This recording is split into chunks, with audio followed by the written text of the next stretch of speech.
No, no, see, supporting the smart city is okay. So everything as far as development is concerned, my full support goes for development. But what is this, the way and how they are going about the smart city, it looks to be a big shame. Now, as far as I know, that when Mr. Parrikar was the chief minister, there is a time he had made a plan as Vision Panjim.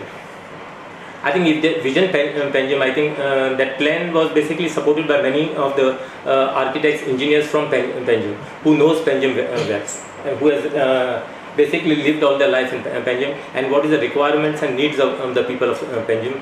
And I think that was in a line of going on a smart city basis. I think in fact that very plan can be implemented as a smart city plan. Now, as far as consultants, basically now they're making a big this thing as consultant with GSIDC. I don't understand from where the GSIDC basically has come to this. For me, it looks like that GSIDC, that Mr. Sanjit Rodriguez, who is a commissioner, is being sent as an agent of GSIDC basically to transfer all the funds from the corporation to go to GSIDC. And I feel GSIDC is a big scam. If this what they are talking about 500 crore rupees worth, and they say that development plan for 5 years. This 500 crore rupees plan, if municipality does this work, they will get the benefit of 500 crore rupees worth of work. But if GSIDC does this, the work will be done of 100 crore rupees, and 500 crores will be given the bill. So 400 crores is the above amount. Where this amount will go, that I am not sure. But I am 100% sure.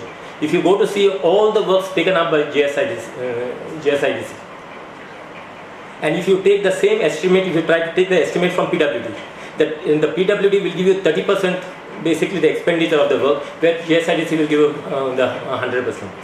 So you can have 3 times the work done, that which GSIDC does it for one job. See, I think what happened, they are fooling these people on the name of smart city. They are putting these QSs, they are having some evening parties and also this. See, focus should be, first of all, you should have a vision for Panjim. You should say how basically, and to have a vision for Panjim. There are so many engineers, architects who live in Panjim, who can contribute a lot to Panjim, who really has love for Panjim, and who feels that basically they can contribute a lot towards the city of Panjim. I think you should take these people on board first.